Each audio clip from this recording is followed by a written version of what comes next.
What's going on, everybody? Welcome back to another edition of Generational Sports.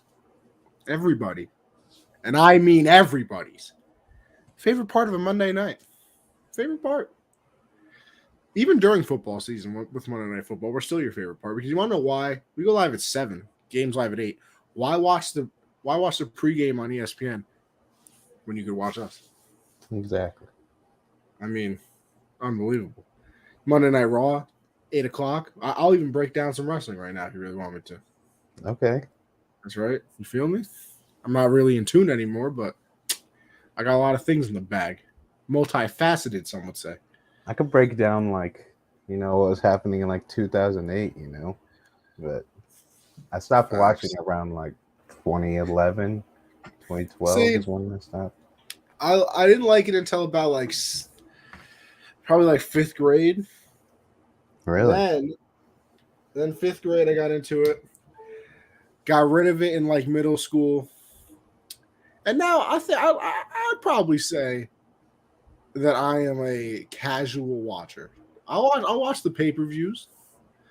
If nothing else is on, maybe I'll flip on a Monday night Mm-hmm. to see what's happening in the world. But the only ones I really like I used to watch all of them. My parents used to hate because we'd be like, we got to buy them, guys. We got to get these pay-per-views. Now the only ones I really watch are obviously WrestleMania. Always watch the Royal Rumble. That's always the best. And Elimination Chamber. That was my shit going on. Love the Elimination Chamber. Big Elimination Chamber guy. Oh, yeah. Who was your favorite wrestler when you started getting into it? Josh, it's not even a question right now. Look at that Undertaker. I was a Jeff Hardy guy. I was Jeff Hardy. Nah, bro. Undertaker. Oh, hey. Well, hey. I have a picture with Jeff signed. Came to the mall near me. Damn. Yeah, I don't know where it is. And I look awful in it. But I was probably 7, 8, 9, 10. Damn. What? You know what I mean? What? But yeah, Jeff was. Listen, I think the first wrestling I ever sat down and watched fully was an episode of Friday Night SmackDown, and I vividly remember, and I don't know why, but the main event was the Undertaker versus R-Truth. R-Truth. So, and I mean, Undertaker came out all scary and shit. I think probably one of the first matches I remember. It was like a tag team match, and it was Edge and somebody versus Batista and somebody, because that was when Edge and Batista had their beef. I just love the storylines they have. They're the storylines back in the day were something. We had this man Triple H breaking into Randy Orton's crib. Yeah. I mean, Randy Orton set Jeff Hardy's trailer on fire. Yeah. Had a lot of that. Stuff. We had, Randy Orton was out here punting. Edge had sex in the ring. Remember sex in the ring was another one, yeah. Listen, this is before my time. This is probably early 2000s. But I also remember there being a storyline of, I believe Triple H had sex with a corpse, pretending to be Kane. Yeah. Yeah, there was some things going on. There were some things crazy. You had bra and panty matches. Mm-hmm. Yeah, they used to be wild. Just simply out of pocket. Yeah. Slam a tornado. Shout out Matt Hardy. That was his thing. Matt Hardy. That was his intro. That was his intro song. Yeah. I remember that vividly. Edge's intro. Actually, you know what? I know that's my brother, actually. And I know exactly why he said that. And I'll tell you the story. I went to a wrestling event one time. Only one I lied. The first one I ever went to, because I have been to one other one. I went to an NXT one a few years ago because my friend had a ticket. But I'm sitting there, little 9-year-old self me. And it was when Jeff and Matt had a feud, right? And I just remember vividly, absolutely could retell every detail of it. Matt comes out, his music is over, he's cutting a promo, whatever. By the way, I vividly remember too, worst mic ever. You literally couldn't understand a word he said. It just sounded like that the entire time, him talking. Sounded like that. And this dude in front of me goes, "Yeah, Matt, slam a tornado." I just vividly remember that. One of the funniest things ever. And I could not get that out of my head. I came home and probably said that a million times. Just, dude was very passionate. Apparently. He lives by that Slamming song. tornadoes and stuff. Absolutely. What a time. What a time. All right, let's move on. All right. Why don't we go to a little UFC? A little Volkov, Rosenstrike recap. You know what I mean? I'm not going to lie, Josh. Well, that was a Saturday, right? Yeah, Saturday, and the main event happened at like 4:00, so it was one of those early ones. What was you? Oh, you know what? Yes, you're right. Because I worked 10 to 2 on Saturday. Because I forgot, your boy went to a nice Yankee game on Friday with the boys. Hey, A nice little 13-0 W. Speaking of MLB, I won my first MLB. I saw you tweet that. I was going to ask you about that as well. It was nice. I mean, it couldn't have started better because I did a same game parlay between the Twins and the Blue Jays. All right. And I had the leadoff hitter. I can't remember. I think it's Arias might be his name for the Twins. Yeah, I can't. And Twins, I don't got too much for you. First pitch of the game, he gets a nice single. I'm like, okay, 1 of 6 down to get a hit. Beautiful. Second batter out, didn't have him. Third batter I had, I think his name was Polanco or something like that. Yeah. He went yard. I was like, okay. 2 for 6 to the top of the first. And then I had Bo Bichette too. Goes yard at his first at bat. Yes, we're 3 for 6. Then I needed Vlad. He wound up flying out. There. Yeah, he flew out. But I mean, through the first inning, we're 4 for 6. All we need is 2 more. Then I had Nick Gordon. He was the leadoff for the second for the Twins. Hits a nice shot into far right. I'm 4 for 6 now. And then I had Alejandro Kirk. Yep. And I just saw his average. I was like, yeah, I'll throw him in there. It looks like he gets on base. He gets on base. And then all I needed was Vlad, and he went yard in like the 4th. Went 6 for 6 through 4 innings. I was like, that's beautiful. What a time to be alive. I mean, I had not won MLB yet. I just threw it on there because I was like, you know what? It was one of those like risk-free bets, like win or lose, you get the free bet. So I was like, yeah, I'll throw like $7 on there. Walked away with 60. Got nothing to lose. Yeah, I went to the Yankee game Friday. Took the nice train. Well, listen, some great decision making on my part, by the way. So we go to the Yankee game Friday, me and my boys. One of my boys works in the city, so he's already down there. I go with my other friend. And first of all, who wants to drink at the stadium? They're expensive, right? Especially here in New York. I mean, we're talking about $12 a beer type of thing here. So, we stop at the gas station on the way there, buy a couple tall boys each. Mm-hmm. You know what I mean? Have drink on the train ride down. Yeah. Game's at 7. I think we got to Yankee Stadium at like 4:00, right? And then we were gonna go because there's like a Yankee bar like right next to Yankee Stadium. Great marketing. And we were like, you know what? Maybe we'll go there before we go inside, get a few more drinks on us. We'll be good for the whole game. But I was like, you know what, bro? Maybe we should just get a couple drinks inside. Like maybe we should just get online. I just had that feeling, It's a good thing because, Josh, the main reason I went to this game, love the Yankees, of course, but Aaron Judge bobblehead night. I was about to ask, what was the bobblehead like? Oh, yeah. Got a nice Aaron Judge bobblehead, just like that, just like that. So I'm like, maybe we should just get in line. So we get in this, so many people there. So many people. So we get in line, and there was this thing called, clear, and we were like, I don't know what the hell this is, but let's just stay on this line. This dude, thankfully, comes over like 2 minutes later. He's like, if you guys don't have clear, this is not the line for you. And we're like, okay, well, we don't have clear. I don't believe. So we skedaddle right off the line, go into another line. And it was weird. It was kind of like a group of people right here, and then a line going this way. But then apparently they opened the gate like over here. So this group of people kind of just turned into like a giant U and was going back this way to come to this gate. So we get on that line that just turned into the U. We end up like right at one of the gates before it opens. Like, I mean, you still had to do like one of these, you know what I mean? Like, right.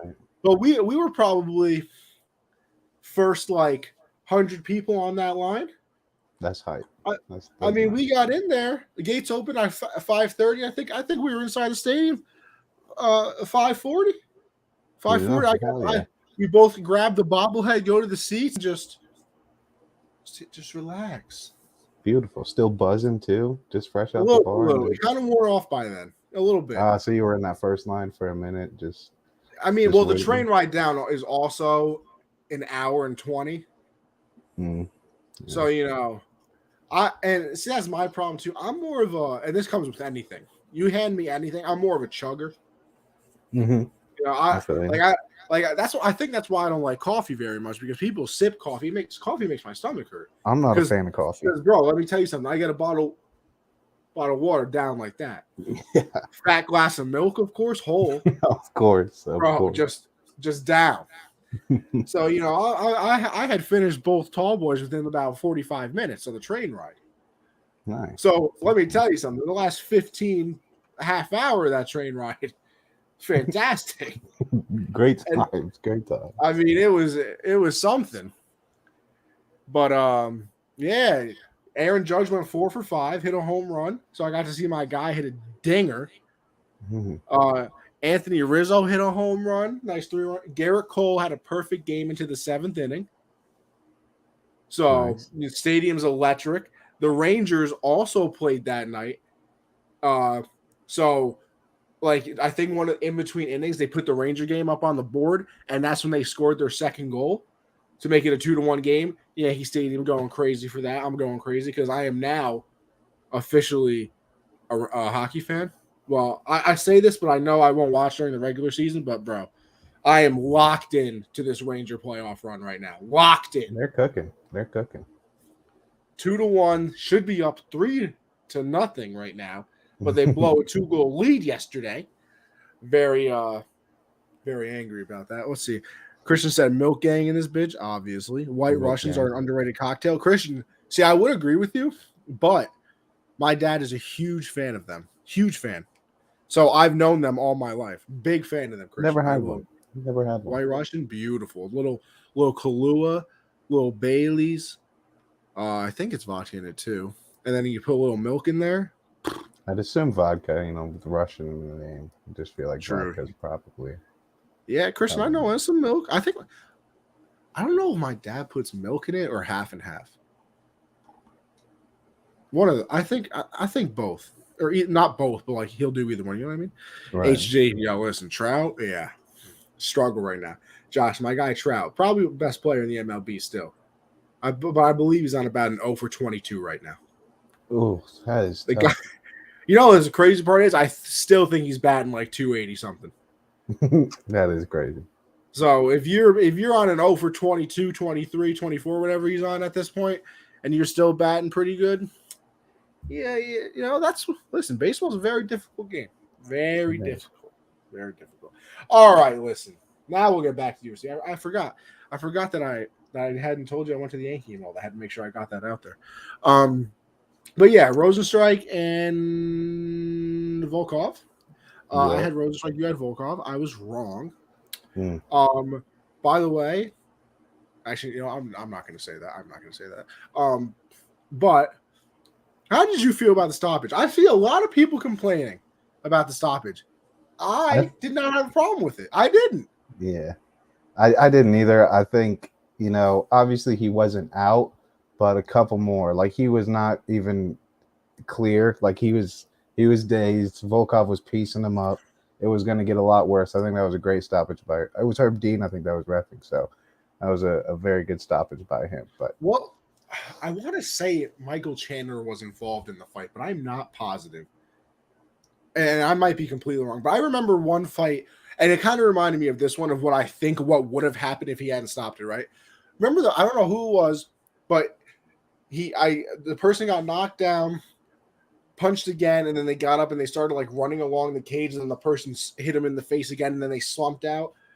Oh, it's like I can't remember. So he got up, and then he was like, He like got knocked down, was getting hit again against the cage, and then like started like running on the side of the cage, like ducked down, sort of like this. Actually, you know what I think it was? I think it's John Jones and Cormier. You kind of remember that? They did have an early stoppage, and it was their second fight, right?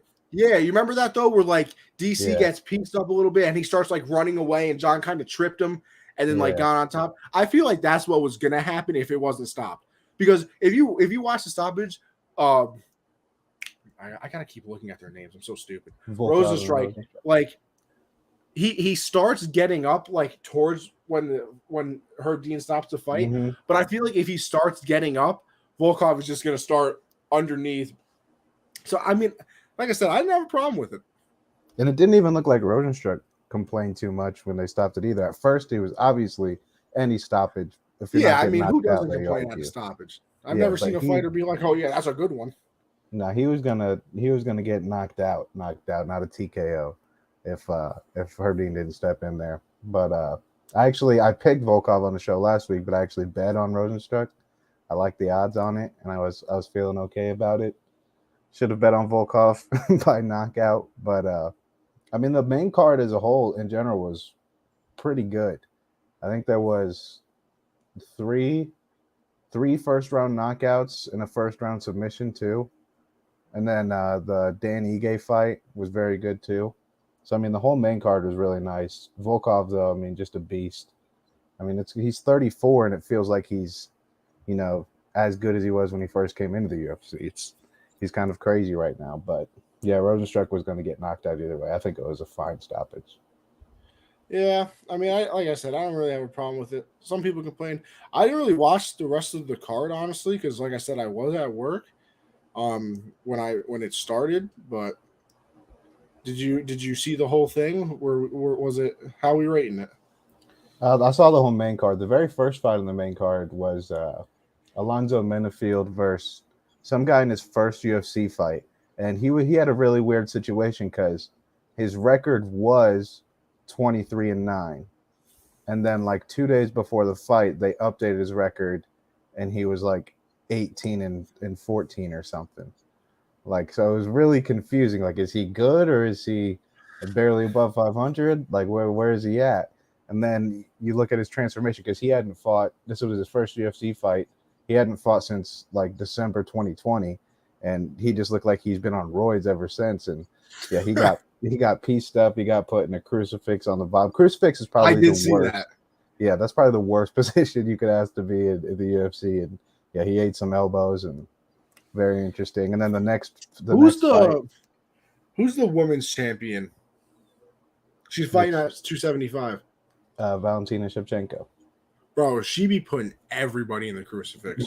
Yeah. She got. I watched her highlight reel when I first like found out about her, and like I like how I will say one thing UFC is very good at is like showing people's journeys. I should say, I guess, because like they always make like compilations of like all like title defenses or like road to a championship, and I watched all of her like defenses, bro. Get them on the ground, crucifix, body them. I feel like that's every fight I've seen her defend her title.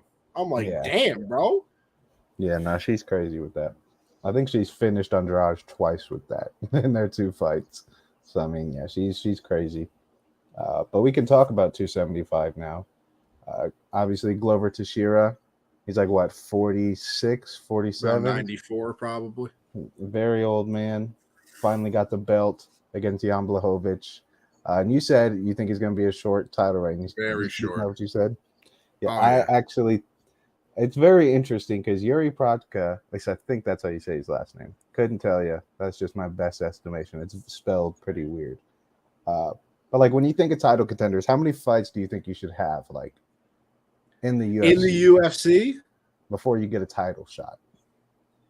Like in the UFC though? Yeah, not Or total. like total. Okay. Just in the UFC. I feel all right. Let me do this in my head, right? Probably you get signed to the UFC. I'd say you fight 2 cupcakes. You get a ranked opponent like a 15. You beat him, you probably get like an 11. You beat him, you probably get like a 5 or a 4. Beat him, and then number 1 contender championship. So what? Maybe 7. Yeah, Yuri had his first fight, unranked guy, knocked him out in the 3rd.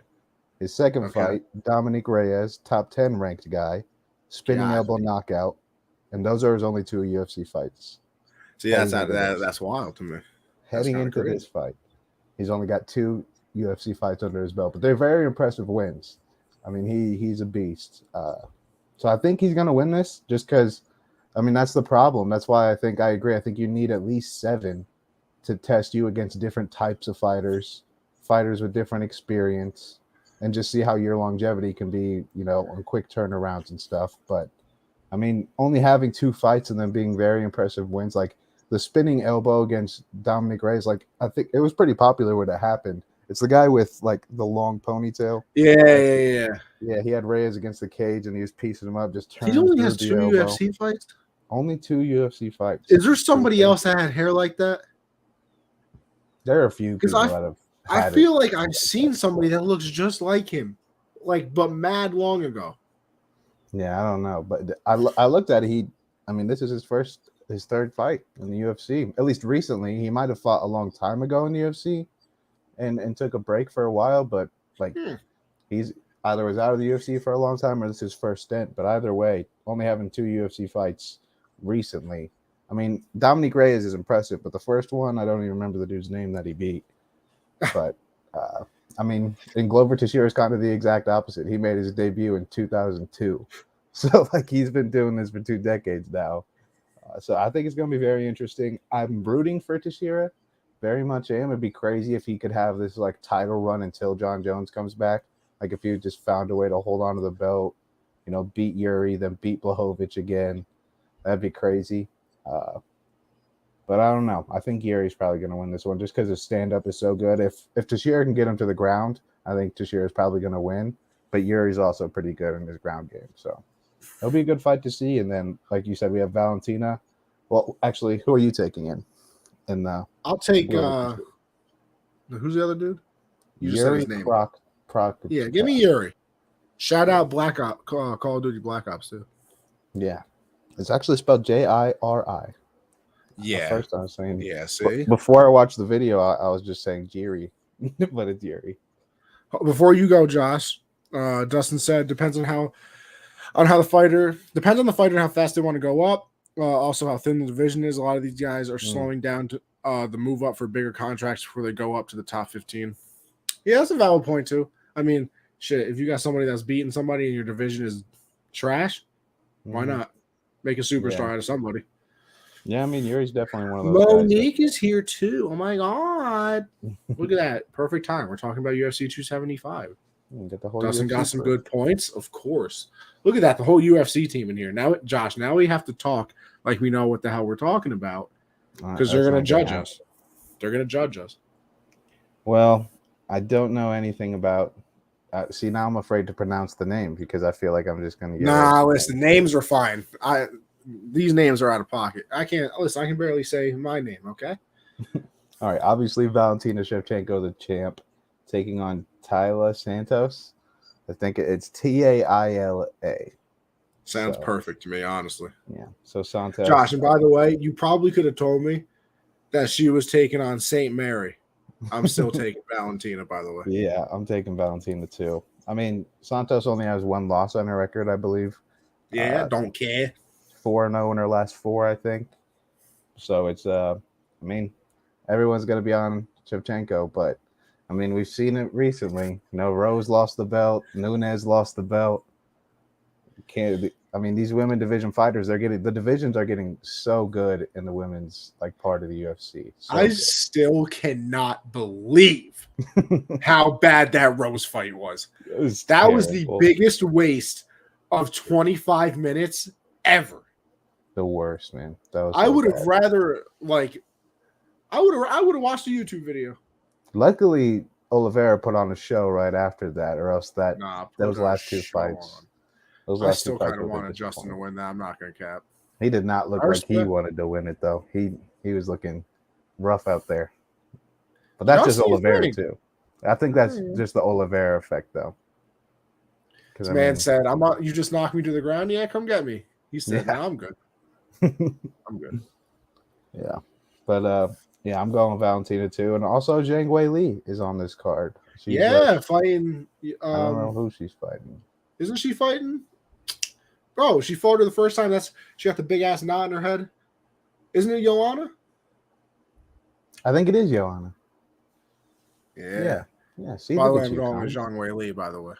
Yeah, me too. I feel like I haven't seen Joanna fight in dumb long. Or am I bugging? Yeah, I don't remember the last time I saw her fight. But yeah, those are. I think Brendan Allen. Brendan Allen's the main event for the prelim too. He's a very good fighter. So I mean, some good fights on this card. Obviously, 2 title fights. Love to see that. 2 title fights and a rematch of a fight of the year candidate. Mm-hmm. I'll take it.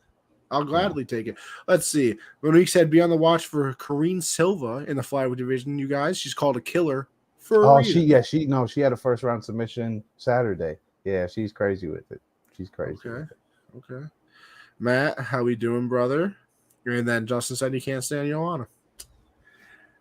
I can kind of feel that because I watched all the stuff like leading up to the Rose fight, like the first one, and how much she was talking. I was like, yeah, I kind of want you to get pieced up. Mm-hmm. And she did, and I like it. All right. Let's move on here. And wait, you have any more predictions, right? We're good? Yeah, we're good. All right, we move on to the NBA Finals so far. We're tied up 1-1 right now. We got the Celtics with a solid win in game 1 behind an unbelievable fourth quarter. I think they outscored them I don't know. I think the Warriors only scored 16 in the fourth. And what did the Celtics have 30? Yeah, something crazy. So I want to say it was 42, but I don't think that's right. Well, it looked like that. I don't even know. They were shooting 80% from 3 in that fourth. It was out of at least that's what it felt like. And that was with Tatum going 3 for 17. Yeah, Tatum played like dog shit. Yeah. Derek White showed up. Honestly, wasn't not Derek White, Al Horford. Yeah, Big Al. I was almost mad in the game yesterday because Al Horford 10+ and 8+ boards for same game parlays has been money all postseason, and he only had 4 points. But and Jaylen Brown, screw Jaylen Brown. The only 2 things I needed left in my same game parlay were Al Horford 10 points. Wasn't too mad at it because he's been money all year. So it's okay if you miss his. Jaylen Brown had 13 in the first quarter and finished with 17. I needed 20 from him. What are we doing, my guy? 13 in the first and you don't hit 20. I was so mad. But it's kind of very similar, just on opposite sides of how these 2 games have gone. The first half, very competitive. Third quarter, Warriors kind of open up the lead in the first game. And then the Celtics come out in the fourth and wind up winning by 16 or something. And then in game 2, the Warriors did that in the third. I mean, Jordan Poole came in and was on fire in that third quarter. They were hitting everything. Wiggins was shooting the ball really well. Steph wasn't shooting great from deep, and so he seems to get to the rim so easily, and it's weird because he's not the most athletic guy. He's not the fastest guy, but he just always finishes at the rim and is finding his way to get there. But kind of similar ways to how these games kind of ended. Just one team got hot in the quarter and the other team couldn't stop them. Yeah, I mean, these playoffs are so weird. I feel like every time you think you know something, another game gets played and you're like, oh, wait, I'm kind of an idiot. Mm-hmm. And after game 1, it's oh, yeah, the Celtics defense, maybe it is too much for the Warriors, and they won that game without Tatum even doing anything, and this is going to be no wonder all the analytics. Because like if you look at it too, like have you seen like all the analytic like predictions for the finals? Yeah, like 83% like winning Yeah, like Celtics. Like ESPN, the that's ESPN BPI was like a 91-9 chance or something like that the Celtics won the finals, and then something I can't remember what the other one was, but it was like 80-20. I how do was they even like, calculate? damn, Like, what does that even like take? bro. Like, obviously, They what put it they've into a done. computer, and then they're like, oh, look, his player efficiency is this, and his is not. So that means this team has to be better. Yeah, but that's That's what they Steph do, Curry's just like that, Draymond. just like that. Like, That face and all. it's annoying, but it also helps out sometimes because they are right pretty often during like playoff series and regular season stuff. But I mean, these are 1 and 2 defensive teams, so not a lot separating them defensively. And then you got guys who have never been in the finals and guys who have been there quite a few times in recent But you history. see, So, here's the thing with analytics too, and I don't know, maybe it's not true in basketball, but it is true in baseball. And I say it's true because people have literally come out and said it, I should say. But like analytics are built for the season. mm-hmm. It's built for the long haul. Like even like so the Yankees are very analytical, and Brian Cashman's their GM, whatever. He literally came out and said he's like analytics are built for the regular season, and then the playoffs are kind of a crapshoot. Bro, what are we talking about then? You're using What's the all these point? analytics, blah blah blah, to like get you to the playoffs, and then in the playoffs, like all of a sudden they don't mean anything. So why are we using them in the first place? Shouldn't we be working on something in the regular season so that in the postseason the same thing happens? Yeah. Because like, what if your analytics are good during the regular season? You beat up all these crappy teams, you steal a few games against some good teams, and then all of a sudden you're playing only good teams in the playoffs. So what? All of a sudden it's just not gonna it doesn't work anymore because the analytics are built for the regular season. That's the thing I've never really understood. Yeah, I don't get it. I mean, Because like, look at the Celtics literally have to shoot 43% a game from three to win. yeah, no, literally, it's because And the Warriors. I mean, Clay's not looking like Clay, and they're just so deep right now. The way Poole plays, the way Gary Payton plays, having Otto Porter off the bench. I mean, Clay's like what 4 for 15 from 3 through 2 games. Like it's crazy that they're still able to keep up their shooting. Like because they shot like 42% and Clay was like 1 for 7. That's just crazy. So I mean, yeah, the Celtics have to shoot lights out, and it's kind of been crazy because every series, like they sweep the Nets, and we're like, all right, they're not gonna shoot like that against Giannis and Drew Holiday, and they do. It's like, all right, but Jimmy, PJ, Bam, like no way they keep that up, and they do.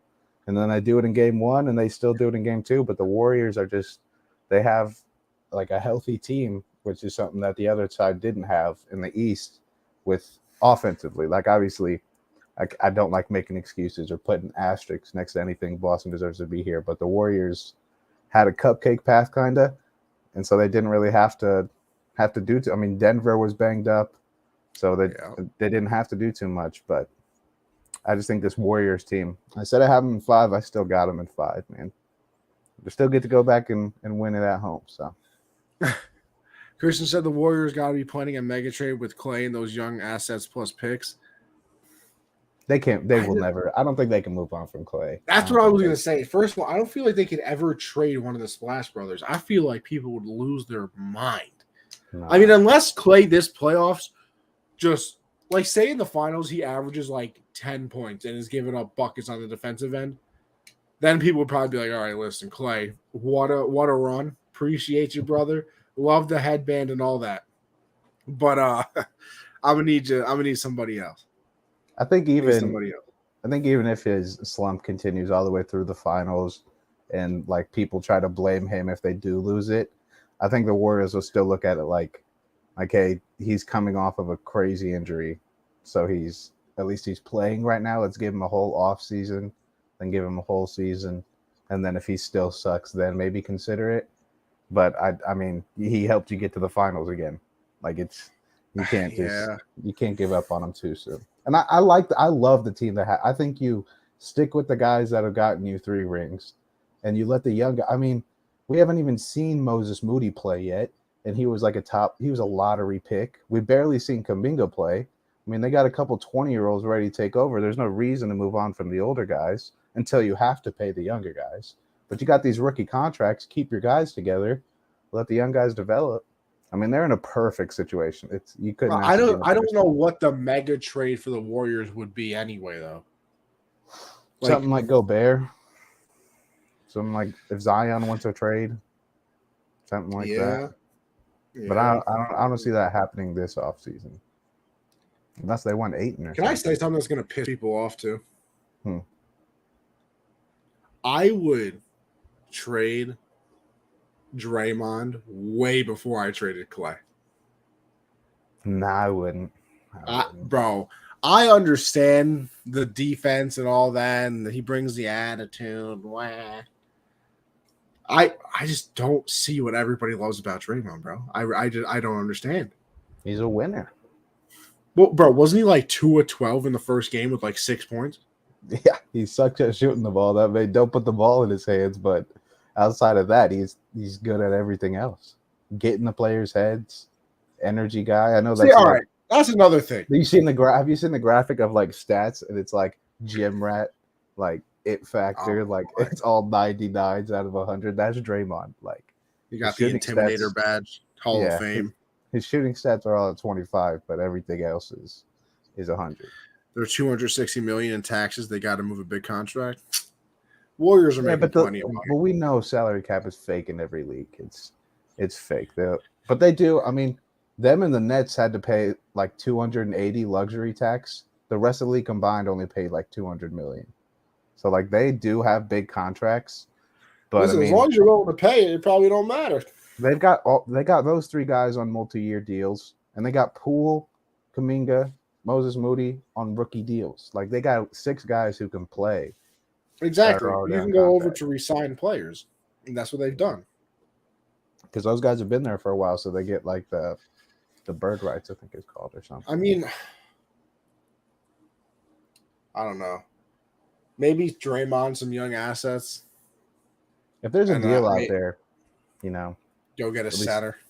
Consider it. I think Clay would probably be it just depends because Poole's already proven himself. So you trade Clay for something with Moody and Kuminga. You try to go get DeAndre Ayton? I think they'd probably want I don't think it'd be worth it for Golden State. They don't need a great center. It'd be nice to have someone like that, but Looney's been great in the postseason for them because of everybody else. If they were to lose a player or something, if Clay wants out or something crazy happens, then you might want a reliable big man. But I think having, Steph, Clay, Wiggins, Draymond, I think Wiggins would be the first one to go if anybody. Matt said they still have Wiseman. He's just been hurt. Oh, yeah. James Wiseman, too. I mean, but do you have somebody if he's hurt? Wasn't he hurt his rookie year and then all of this year?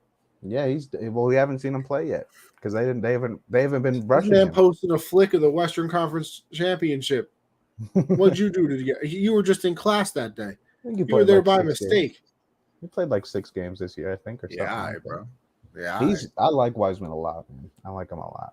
I want him in OKC. I like my players to actually be able to play. I would love James Wiseman in OKC. Huge fan of my players actually being on the field. Not on the field. See, I'm watching the softball game. Some of these softball players, by the way. I'm just saying. Just saying. Anybody's listening. I'll leave my number on the pod. Ain't no problem. DMs are always open. Just throwing it out. I'm not very athletic. They can take care of that side of the gene pool, I can. Funny as hell, though. One of the funniest people I've ever met. Yeah. So, I think that ups. She just hit a dinger, bro. That was like 4 rows deep, as she should. Go Longhorns, man. Nah, I don't know. I don't know who I'm rooting for. Hook 'em horns. Josh, just pick a team, bro. Oklahoma State or Texas right now? Give me the Cowboys. I don't know who that is. Oklahoma State. Okay, well, they're down 3-0, so. Okay, well, I just picked them, so. They're going to need your support. They are the number 7 team, and it doesn't even say that Texas is ranked, so. Boom! I said they're going to win 7-3. Didn't even know what they were ranked. They're ranked 7th. I mean, Texas not even ranked, and it says that, and they're winning 3-0 right now. So it's early in the game. So it's true. It's only bottom 2. We got plenty of time here. Exactly. Got plenty of time. All right, let's go Oklahoma State. Although, number 15, I hit that home run though. Get your eyes up the screen, Gotti. Shit's great. It's out of pocket. You are out of pocket. Me? Yes, sir. I don't think so. What NBA stars do you think are on the move this offseason? I mean, it's kind of a little bit of a transition into what the Warriors are doing. Obviously, I saw something come out here. I saw something come out today that Mr. Denovian Mitchell over there, a little upset about the firing of their coach. Obviously, not firing. Well, it probably was a firing, but he stepped down. Yeah, stepped down. Come on. Yeah. I think Frank Vogel did the same thing. Exactly. But yeah, I think that relationship between Rudy and Donovan is pretty damaged, and I don't think they're good enough to be like, hey, let's try to mend this relationship. And I think they'd probably pick Rudy over Donovan. I think a lot of people would pick Rudy over Donovan. A lot of people. I'm gonna need to see those people's drug tests. Well, the basketball heads love Rudy Gobert. They love them some defense, and they think there's a lot of bucket getters in the league. But I remember watching Donovan drop 57 in the playoffs a couple times. So I'll take that over defense. But I think they're going to choose Rudy because Donovan probably has more value in the trade market right now than Rudy does. This is a true statement. I honestly think Donovan's coming to your city, Connie. That's honestly where I see him. Think he's a New York Knick? I think they have the assets for it. I think it's something the Knicks are willing to overpay if you can for a player like Donovan. Pair him up with RJ. I really like that backcourt if they can do something like that. Another player. You don't think they have to get rid of RJ to get him? Nah, when you got guys like Quickly, you got Obi, you got trade picks too. You got Julius. You can throw at them for salary cap. I would not. I mean, I'm not giving up RJ. If I'm getting a star, I'm needing RJ on this roster. Oh no, I would agree. I'm just wondering from the Jazz point of view, are you even picking up the phone if they don't include RJ? I mean, listen, you can keep good old Quickly and Obi. I'm gonna need Mr. RJ. No, I don't think the Jazz would expect them to part ways with RJ. RJ is kind of in that untouchable category. I don't think he's someone you move on from. Another player I'm pretty confident is going to be on the move this offseason, Zach LaVine. I don't think he's going to be a Bull anymore. I just think they tried it, went and got Vucevic, went and got DeMar, went and got Lonzo, got Caruso. They tried to put something together to make a run, and the injuries really screwed them over this year. And I was going to say, you don't think they try and run it back another year just because of the injuries? Well, I think there's like Zach LaVine. I mean, maybe if he wants to, but he's a free agent, restricted. I think though, so if he wants out, it'd be a sign and trade, so they'd get assets back. But if he wants to go to like LA or somewhere else, I don't even know what teams would really be the options for him. But I don't know. I just don't think he's gonna want to be back there, especially because he's kind of not the guy there anymore, That's kind of quickly shifted to DeMar's team pretty early in the season. And I mean, I don't think Zach LaVine's a selfish guy, so I don't think he wants to be in a place that's, it's all about me. But I think he also realizes the Bulls still have a ways to go to be contenders. So if he can go somewhere, be the missing piece, and join a contender, I think he'd much rather do that. And then another guy that's guaranteed to probably be on the move this offseason, DeAndre Ayton. So many options for DeAndre Ayton. So many teams that are going to willingly. I think the Hornets is really where I see him ending up. That's where I really like him. Obviously OKC, but I mean, what do they want? What would they want for DA? I thought his rookie contract was up. I thought they just weren't re-signing him. Well, it has to be a sign and trade. That's how these things work. If they're restricted and they want out, they can I'm not they up can to date sign on the somewhere. NBA contract situations over here.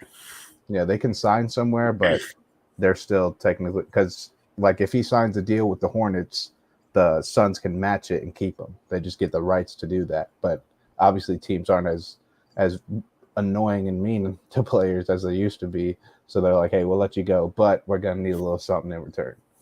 So that's how it usually goes. That's what happened with, I think it was the Bulls. I think the Spurs got Thaddeus Young and Satoransky for DeMar when he decided to sign with Chicago. So I can see him going to Charlotte. They got assets for it. Would love him in OKC. Would absolutely love that. But that's going to be a weird time because if we draft Chet and get Ayton, I'll be very happy with that. A lineup of Shea, Giddey, Dort, Chet, and Da. Yeah, I just like to point out I'm still good on Chet. Nah, man, I like Chet a lot now. I like Chet a lot. I'm honestly happy with any of the top three. I prefer Jabari or Chet, but I think I want Jabari. I don't think he's gonna be there. As long as he doesn't play like Parker, you know what I mean? Hey, see what I did there? Man, Jabari Parker should have been so good, man. He should have been so good. Levine, LA. Oh, I get it. LA Veen, has a ring to it. Genie sells the team to Walmart as well, and they buy out Russ in exchange for 3 stores and a distribution center. I mean, hey. Man, yeah, I forgot. Forgot about. Actually, we'll get into that when we get to the NFL. Yeah, the only other player I'm not too confident they're on the move because it's kind of been a conversation for him to leave for a while is Bradley Beal. It's kind of been 2 to 3 years now, and it wouldn't make sense for him to leave because he can sign the biggest contract in NBA history this offseason. So it's like, hey, do I want to stay in Washington forever, be loved by the city, make the biggest bag a player has ever seen, or do I actually want to win for once? So I think or you do the good old okey doke and you sign the contract, then request a trade, still get all the money. Yeah, but I mean, then the other team's got to figure out how to match that money, and they got to give up good assets. Obviously, it's Bradley Beal, so you'd have to give up good assets anyway. But true. But I don't know. I feel like he probably stays in Washington. But you got every offseason, you got to keep an eye on Bradley Beal because he averaged 30 a couple seasons ago, and he's just been sitting in Washington waiting for them to do something. They brought in Russ, didn't work. Brought in Spencer Dinwiddie. Got Porzingis now, though. So we'll see how that goes. Dog shit. We'll see how that goes. But those currently, I don't think Zion's on the move. So those are right now Not the only yet, four at I can least. think of. Not yet. Nah, I think he's going to sign the extension. Because, how are you really going to sit there and request a trade something and then you didn't play the entire year? I really like New Orleans next year if Zion's healthy. Really, really like him. CJ and Brandon Ingram out there with Zion. Really like that team a lot. Yo, these softball people be getting emotional. Jesus, Connie. No, I'm just saying. Show. Bro, a big softball guy, one of the biggest out there, honestly. right next to their milk. Because she just bunted. First, a lot of bunting going on in softball. A lot of bunting. MLB would never. She bunts. And then she running to first, the ball hit her. It went into the, past first base, so she goes to second. Oh, she's out here flexing and screaming. I like the emotion. Big emotion guy in sports. Yeah, I'm with you there. But you hate Draymond. Because Draymond is like a gnat. Emotion guy. He's an emotion guy. He's like a gnat. Nah. No. And he's dirty he's player. He's a dog. Yeah, first of all, he got that dog in him. Yo, did you see that picture on Twitter? It was like a girl texting her little brother, and he sent her a picture of a CT scan or whatever the hell it was, and there was like a little dog near his rib cage. And yeah, I did see that. He was like, "What is that?" He goes, "It's that dog in me." That's having me weak. Oh, you got that dog. What was I about to say though? Oh yeah. First of all, I also need an Alaskan-sized pause here. Usually we go Texas. No. I need an Alaskan-sized pause on the fact that this man Draymond is trying to pull down Jaylen Brown's pants, bro. Those are the Draymond antics, man. That's what. Now those are just antics. Crazy. That's what Draymond. That's literally what they are. Antics. That's why he gets suspended all the time. Ejected. But listen, he should have been ejected from that game. Nah, there was nothing in that game that was warranted. Oh, you're smoking dust. And then Grant Williams had to go too. Man was setting screens during timeouts trying to bully Andrew Wiggins. Oh, all right. But did he get a tech? No. All right. And Draymond should have gotten a second tech. He got one. He should have had another one. Maybe, but all I'm saying is if people want Draymond to calm down, tell Grant to quit acting like he's Draymond. The thing that doesn't make sense to me is they say, oh, you like all the announcers, oh, he has one tech. So, the referees know now that if they assign him another one, he's out of the game. So they probably won't. Bro, if something is a tech, it's a tech no matter what. Why is it all because he has one now? I can't give him another one. So what? He could have just slapped somebody in the face and been like, yo, listen, he's got one tech already. Like, I can't give him another one. If I'm a Celtics fan, I don't want him to get another tech. Because if he misses a game and the Celtics go on to win it, it's, but Draymond missed a game. So that ring, you wouldn't have the ring. You know what's crazy? Still got that ring, baby. Still got it. All I'm saying is the excuses will start pouring in. And that's the most annoying thing. People can't just watch the game 5 seconds in. All I see is on Twitter. Are you kidding me? Already with the refs on the Warriors side already. Shut up. People love to complain, Josh. Don't you know what time we're living in? I know, and it's annoying. I just wish I it wasn't annoying, Josh. I think we go to our break because I'm amped up. Amped up. This is our little pop culture break in the sports show. Listen, we like to talk about a lot of things over here. And I would like to talk about – did we even talk about episode 1 and 2 of Obi-Wan? We did. I feel like we talked about the first one. I feel like we didn't talk about the second one. Whatever. Who cares? We're skipping episode 3. You've seen the first 2. Whatever. I'll give you – listen, you should have already watched it, but I'll give you 10 seconds right now. Starting right now, by the way. If you haven't watched it, you're crazy. Or you just don't care for it. So. Bugging out. Because I'm now going to talk about it. No. See, this is what we're not doing. Christian, I will literally never speak to you again. He hates it. This man said episode 3 is mid. It's not even canon. What the fuck is up with the Grand Inquisitor? I don't.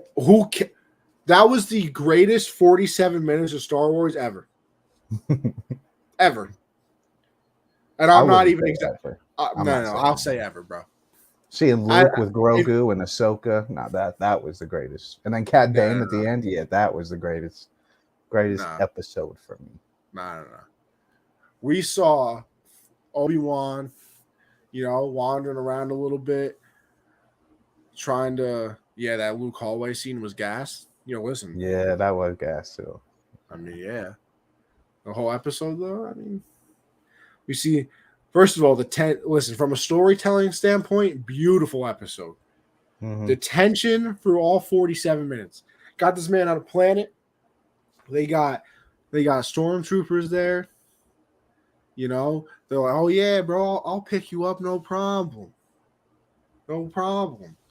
Man got him in the back. And then they're sitting in the back with stormtroopers. Have you ever watched the show Scrubs? I'm not a big fan. Well, the guy that was driving them around is voiced by the main guy from Scrubs. The white dude? Yeah. Really? Yeah. It was pretty cool to hear that. I did not know that. I have to go back and watch it now. Because I've seen a few episodes. My brother loves that. My oldest brother loves that show. I watched it all the way through a couple times. Not for a while, but. What about House? House, I've seen a few episodes, but never. To me, greatest doctor show of all time. Not even close. Yeah, it's a very good show. Not even a competition. How many seasons is that? 6, 7? Or is it one of those longer ones? It might be 6 or 7, 8 maybe. Pretty good though. But got the tension with the stormtroopers. Oh yeah, and then they send the drones down, and you're like, yo, is Obi-Wan gonna pull out the lightsaber right now? Like, he gonna go crazy on him? Which, by the way. They scan his face, figure out it's Obi-Wan. Why not break out the lightsaber at that point? Why use the gun? But whatever. Use the blaster. He used the blaster. Bow. All of them. Then Stormtrooper gets little Leia. Little LL. Little Leia. And you're like, okay, what's about to happen right now? Then the other Stormtroopers come. And bam! A little a little double twist right there with the I can't remember her name. I don't know her name. The like commander lady. I think it's like Tala or something. Yeah, something like that. Talia or something. Sounds familiar. But comes She's down. actually Mando's girlfriend in Game of Thrones. They're both the guy who plays Mando and her in Game of Thrones. Still haven't watched Game of Thrones, by the way. He fights the mountain. Ah, big mountain guy, huh? Very good fight scene. Very good fight scene.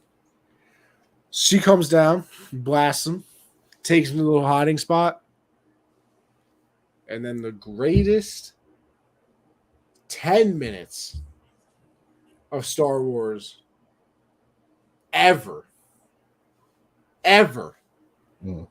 happens. Bro, the scenery, the camera, the editing. This man, you hear Star Wars is really big in the shadows too. You ever notice that? Mm-hmm. You see Vader's shadow, and you're like, nah, there's no way he's here, right? Like it's gonna be his shadow, and you're gonna think he's here, and then he's really gonna be in his lair, right? I'm like, no way, he's actually here. Now my man pulls up, Inquisitors behind him with stormtroopers. I'm like, oh, well, that's different. Then you got his breathing, and then they cut, and it's Obi-Wan breathing. You can tell this man's having an absolute panic attack. And Vader's dying. Vader, cool, calm, collected, chilling. This man starts walking, just chokes the man right out the window. People. Then, listen, this is a Disney show. We got to remember, this is on Disney Plus. Just child right out the room, snaps his neck. I'm like, oh, that's where we're going with this. Then, just drag some random lady along for the ride as well. And then this man, Obi-Wan's like, yeah, I gotta blast. Gotta get out of here. Starts running away. Then the mimicking of the scene where he kills all the younglings. Mm-hmm. Just bam, lightsaber illuminates. Then Obi-Wan runs away again. And he's like, nah, see, calm down. Then we got the whole, they both got their lightsabers out. This man talking about, you should have killed me when you had the chance. Mm-hmm. I said, oh, heard you. That reminded me of Wanda talking about, this is me being reasonable. Yeah. And then they actually, bro, I did not think they were actually going to fight. I didn't either. Like, especially not, episode 3? I was like, that's probably an episode 6 thing. Yeah. Like, they end up fighting, and then the end of the episode, the little cliffhanger of Leia getting caught by the Inquisitor. I'm all in. My favorite part, obviously, is just, the dialogue between Vader and Obi-Wan, because, and a lot of people are mad at it. Like, some Star Wars fans think the original trilogy is like the Bible for Star Wars, or like the Constitution. Like, you can't go against the original trilogy. You just can't. They all think the most recent time Obi-Wan and Vader have seen each other is when Obi-Wan dies. Like, no, it's very possible that in the 20 years of Luke growing up, they run into each other. Or Anakin. Bro, doesn't he literally say in the original movies that he's nice to see him again? Yeah, like it's crazy that people think that's just how it should be. But nah, it was amazing. And then he puts him through the fire just like he did. Oh. Like, just crazy. But another very cool thing was the Quinlan name drop, and I think we're gonna see Quinlan in Star Wars. Quinlan is a Jedi. He was in the Clone Wars. You probably saw an episode with him because it was one of the episodes where Cad Bane escapes. He's got dreads. He's got like face paint. He's got a green lightsaber. He's like an alien looking thing? Not really, but I'm pretty sure because O'Shea Jackson, whenever the third sister, she was getting all that hate online, people being racist towards her and all that shit. First off, screw all the people that did that. Are you kidding me? She's great as the third sister. But when he retweeted it, he quote tweeted one of the things about her, and he's like, "Wow, if they don't like her character, they're gonna hate mine." I think he's probably playing Quinlan, and I think we're going to see him in the next few episodes. Will be very cool. But I mean, I did not expect, like I expected, because in the trailer, when it kind of looks like when Obi-Wan, like in the trailer, you see Obi-Wan's face, he's worried, and you hear the breathing. I thought their like only interaction would be like him arrested, and Vader comes and sees him or something. Like that's all I thought I'd see. I didn't think we'd see too much interaction face to face with them, but we got a whole fight scene. The first time talking in 10 years. Bro, Like, and those lightsabers looked so beautiful. yeah, beautiful. Like that Obi got cinematography. worked though. No, Obi-Wan did get worked. Definitely got clapped.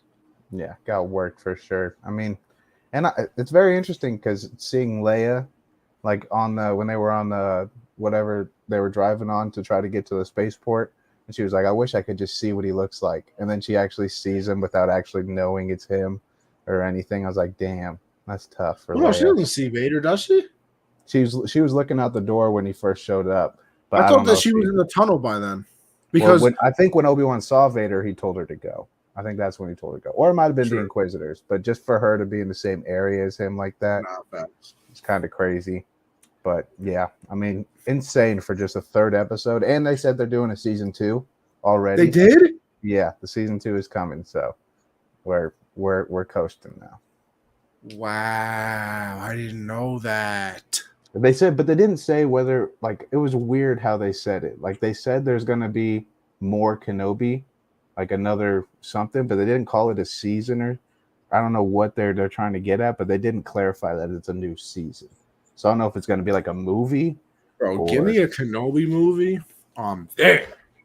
And I'm assuming if it's going to be a season 2, we're probably going to see young Luke a lot, because he'll probably be older by then. So very, very cool. Very cool. What a Wednesday it's going to be too, Josh. I know. Because be beautiful. Oh no, listen, Obi-Wan Wednesday. I didn't even realize it. Miss Marvel. Yeah, Miss Marvel Wednesday too. Yeah, it's going to be a good time. Good so time. I'm all gassed up. I'm ready. Have you watched Stranger Things? Are you a fan? No, not an episode. Not even a single second of it. Damn. Not very good. Very good show. I think about watching it daily, and then I just don't know if I feel like committing, bro. It's a big commitment to watch a show. It is. Especially because I didn't know, like, bro, Stranger Things 3 years between seasons. I can't do some shit like that. Yeah, because I'm pretty sure they already said the next season of Euphoria doesn't come out until like 2024. I'm disgusted. Yeah, I hate that stuff. Have you ever watched The Boys? What about The Boys? Have you watched that? I have not. Love that show. First 3 episodes just dropped to season 3. The show, like, I enjoy that it's kind of like rated R superheroes is basically what it is. So they show all the bloods, they're cussing at each other. But there's some things like you just don't need to put that in there. Like, just well, there's this guy who can shrink. He's basically like Ant-Man. And he's gay. And his partner, like, there's just no reason for us to see Ant-Man go inside of a penis. There's just no reason for that. See, now. And then he sneezes while he's in the penis. And goes full size and kills the guy. Craziness, man. Yeah, see, that's where I got. I think we got to go. go. It's a hilarious show, though. Might have to move on from there. Might just have to move on forever. Honestly, a good show. Outside of those random scenes that I feel like there's one writer in the room that's like, "Ooh, and what if he went in his penis? Like why? Like, why even put that in there? I don't even know what size pause I would give that in the writer's room. Yeah, I just want to know who was like, yeah, you know what? Let's put that in. Great idea, coach. And I feel bad for the VFX people that had to make that scene. Like that's tough. It's tough. Very funny show, though. Very funny. It's interesting. It's definitely interesting. All right. Let's move on, though. A couple things in the NFL world, and then we're going to get out of here. One of them, Aaron Donald, got his new contract. Yes. This man, highest paid player that is not non QB, I should say, is the highest paid non QB. I think it's like a 3-year deal 40 or mil something. extension, I think. Like But then I 40 also mil. saw that it's technically like a 2-year, 60 million. Oh, listen, we've gone over this. The salary cap doesn't even actually exist. They kind of just say that there's a salary cap to make people feel better about themselves and to give cheap owners and stuff like that an excuse as to why they can't make their team better. Yeah, Patriots, by the way, I'm looking at you. Not saying that Robert Kraft is cheap, but, this man, Bill Belichick, steady talking about, oh, yeah, we're over the cap situation and this, that, and the third. Yeah, but the Rams can sign, the Lord and Savior Jesus Christ could come down, give him a $20 trillion contract, and they'd be like, yo, what do you mean? Obviously, we have enough money to afford that. So I'm just a little confuzzled here as to why Patriots can never do anything like that. But, God forbid. No one wants to play for Billy B. Apparently not. We got Matt Patricia, a defensive coordinator, as our new offensive coordinator, too, by the way. But it's okay. Joe Judge is going to help him. Josh, what did I pick him to go? 7-9 or something like that? Yeah. Never mind. Like that. Never mind. Maybe 5-12. But Mac Jones. Yeah, I'm good. Never been better, actually. But yeah, so Aaron Donald's not retiring anymore. No, hell no. So listen, they'll probably end up running it back. Also, Broncos' new owner. Yeah, that's crazy too. The Walmart people, I guess, have bought the Broncos. I think it was $4.5 billion. Let me tell you something. Can you imagine how much money an actual franchise is worth? Because don't get me wrong, Broncos successful, cool, and all that. They're not in a major market. I don't think they're like a top organization, bro. Like, could you imagine if the Jets or the Giants who play in New York went up for sale? Yeah, or the Rams or the Chargers who are in. Or Jerry Jones is like, yeah, I'll sell it. Yeah, like the biggest brand in football, bro. Jerry Jones could probably get $9 billion. Yeah, I really think he get $9 billion with the brand of the Cowboys. You don't think he could at least double with the Broncos? He could probably look at the Broncos sales and be like, bro, I did that last weekend.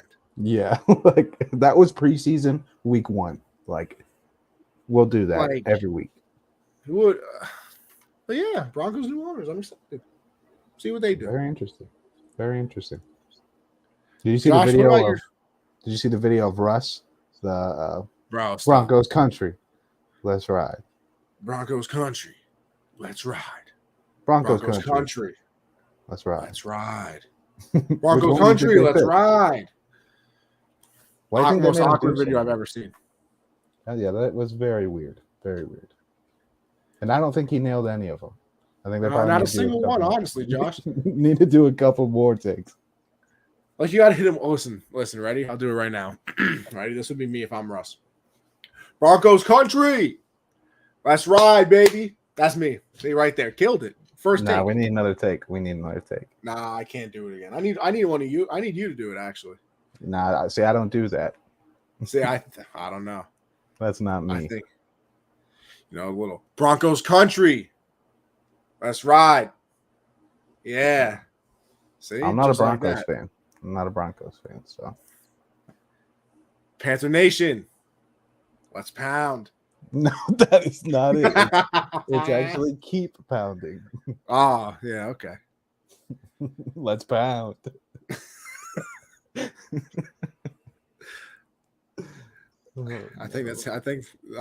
was just would love to see Sam Darnold. I think that's pound. What you think. Yeah, see? Oh no. Josh, what about your little game here, huh? Yeah, we're bringing some over-unders. Just because, not a lot to talk about in the NFL, but we still want to, bring up the NFL a little bit.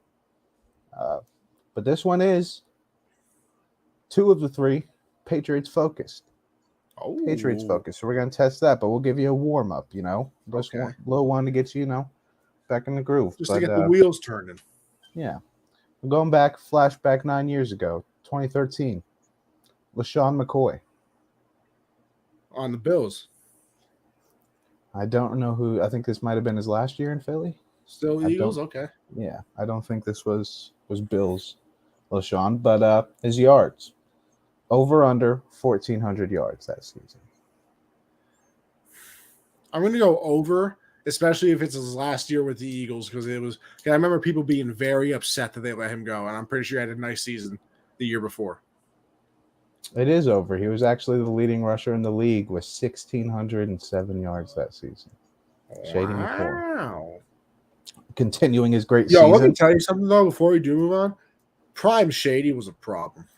So good. So shifty, man. That man was out Don't of let pocket. it snow on a Sunday when you're playing him. No. Don't let it snow. No. That man will go for 650. Yeah. No. Easy. Let's wrap it up. But his touchdowns that season, he got 1,600 yards.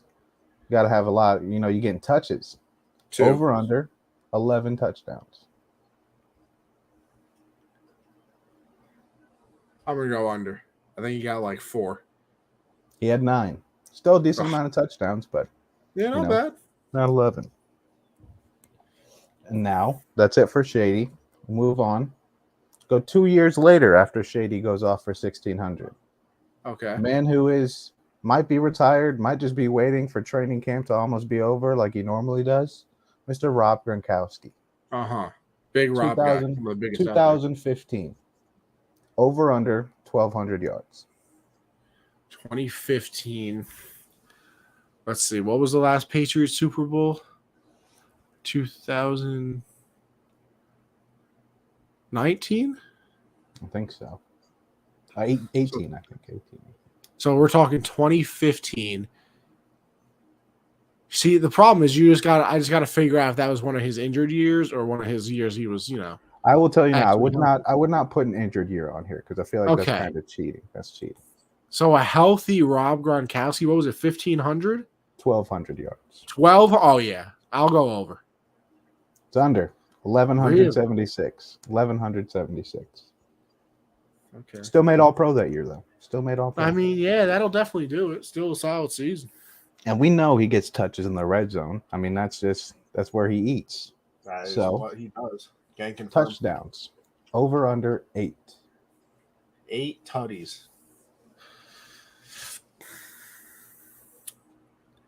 I feel like you're trying to trick me here with the way you said it.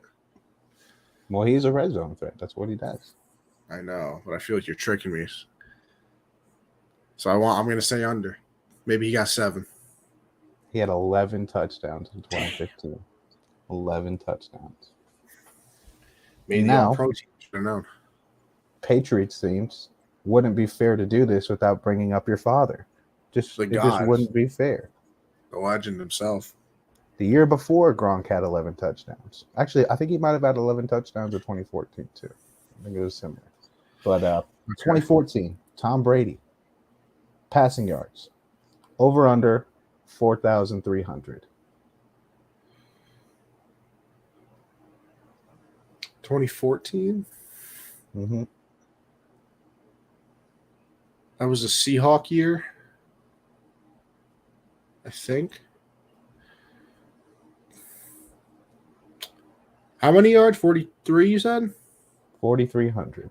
I'm going to go under because I feel like 43 is a random number, so he probably had like 42-64. He had 4109. 4109. So you got it right. It was under. Now his touchdowns for that season. Over under 32. Gronk had 11, you're probably thinking. He had something very similar. Edelman was probably good for like 4. Maybe Danny Amendola. Probably good for like, 4. I'll go under, maybe like 30. He had 33 touchdowns that season. 33 touchdowns. So what did you go? You hit Shady both. I did. You got both of his. You missed Gronk's. You missed both of Gronk's. I did. And then you got Brady's yards. Missed the touchdown. Missed the touchdown. So you win. I believe that's 500. Yeah, you're right at 500. And I actually did it. There were 3 overs and 3 unders. So you did it. You hit them equally. So You know, Josh, the only thing you can do in life is try. That's true. That is true. Maybe I'll see if I can garner up a. Actually, you know what, Josh? I was gonna say maybe I can do a Panther one next week, but You're on vacation or something? I won't be here the next 2 weeks, Josh. Hey, I'm going on vacation too, guys. So sorry about it. Next 2 weeks, I'll be. This will be me. Ready? Like this. Myrtle Beach, baby, with the squad. Myrtle Beach, beautiful place. I've been there. Oh, listen.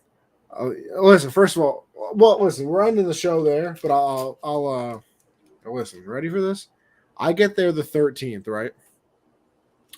Then my boy comes down on the 16th, which I believe is a Thursday. My other friend flies in Friday, so I got to go back to because we had a car down there because my brother's actually driving down. Actually, when I get down, my brother's flying back home, so I'm literally going to pass him in the airport to get the car keys. So we will have the car there. So that means Thursday, I got to drive to the airport, pick up my friend, drive back. By the way, 45 minutes from the airport is where the condo is. So it's not like it's a 10-minute drive, nothing. No. So I got to drive to the airport and back Friday. Saturday, my other friend flies in. Sunday, that same friend leaves because he can only stay for a weekend because he has like an actual job. Then the following Wednesday, I have to take my friend that's flying with me there on the 13th to the airport because he leaves the 22nd. Then the 24th, I have to fly my other friend back, or not fly. I have to drive my other friend back to the airport because he's leaving because he can only stay for a week. Then my dad comes down, I believe, on the Saturday. So I got to drive to the airport, get him, and then come back, and then drive back to the airport the next Monday because that's when I leave. It's a lot of airport trips, Josh. That sounds like it's going to be a little bit of a stressful vacation, but it's still a vacation. I don't know if it'll be. How do you do with traffic? How do you do with traffic? Like, are you one of those? I'm not a very patient person. Nah, I'm not a honker. I feel like it doesn't. What's the point, bro? I agree. I'm with you there. He doesn't do right. The only time I'm ever honking is if it's a green light and you're not moving. And even then, I'll give you a solid 10 seconds. Yeah, no, I had someone yesterday. There's someone in front of me. I'm second, big ass truck behind me. It turns green to turn left for like 5 seconds, and he's honking. I'm like, well, give him a second. Maybe they're just, didn't see it or a slow driver. Like I was driving yesterday, and there was a person that the light turned green, probably 15 seconds, didn't even move. I was like, all right, bro. Car in front of me did the honk for me, though. Yeah. Do you live in somewhere where it's like busy with traffic though? Like, no. Yeah, see, I'm the same. I've only had to drive in traffic in Chicago. That's the only time I've ever dealt with it. Other than that, you get anywhere very quickly around here. So, yeah, Josh, is there a very nice golf course near you? No, I mean maybe. I don't know. My friend's doing an internship at some golf course down there by Chicago. I think Chicago's like 20 minutes from him, maybe a half hour. Mm-hmm. Staying at some golf course that like PGA people be playing on. Yeah, that's a little bit out of my territory. I'm about over 3 hours to get to Chicago from where I'm at. Okay, different story. That's a little bit out of my county.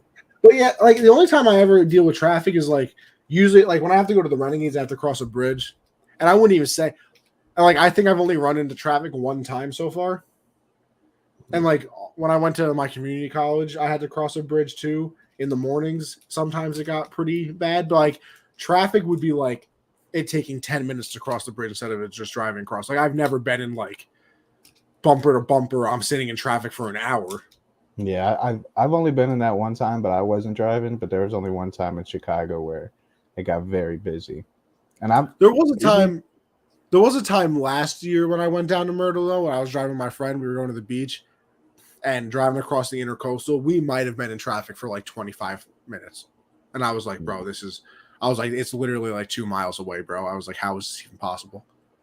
The only thing I really noticed, like the difference from where I'm living at in busier cities, is like the lanes are like a quarter of the size to drive in. Like you're tired, like that's it.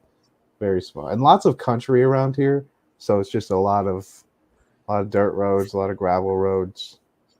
Not too much busy areas. Fair enough. All right, Josh, why don't you tell everybody where they can find you, and then we can get out of here. Yeah, I'm about to sneeze, so follow me on Twitter at Jolin_4. Subscribe to the YouTube channel. Make sure you guys go Gen Z. I'm about to sneeze so fucking hard. You're all right, Josh. I did just get someone to sign up on Underdog using code Beautiful. Gen Z. One of my boys. I'm a little disappointed because 2 other kids I know started using Underdog as well, but didn't know we had a promo code. Unfortunately, I was like, "Damn, you're gonna have to make a new account." I was like, "You have to." I was like, "You might as well." You get double your deposit. So that's what I'm saying. So yeah, go over to Underdog. Code Gen Z will double your first deposit up to $200. You put $100 down, you get an extra $100. You know, a little extra buckarooskies over there, a little dough, a little bread, a little leche. You know what I mean? Leche, okay. You feel me? As for me, Anthony Conover _ on Twitter, Anthony _ Conover on Twitch. Put all the podcasts over there as well. Gen Z Sports on Twitter as well for this show. Backstop, well, obviously me and Josh do this every Monday, 7 Eastern. Tuesdays do the hard count, me and CJ. That's everything in the football world. And then Thursdays, Backstop Banter is me and Michael, which is everything in the baseball world. So all those podcasts are also available everywhere you listen to a podcast. That would be iHeartRadio. That would be Spotify. That would also be Apple Podcasts. So make sure you go and listen to each and every one of those podcasts, all right? But with all that being said, listen, people, it's been a wonderful episode. Had a fantastic time, as I always do. But all good things must come to an end, even this show. But don't worry. We'll be back after my vacation, unless Josh does some shows by himself. You never know. I might take a little vacation, too. Exactly. You know what, you deserve it, too. Yeah. But with all that being said, appreciate everybody for tuning in, and we will catch you on the next episode, all right?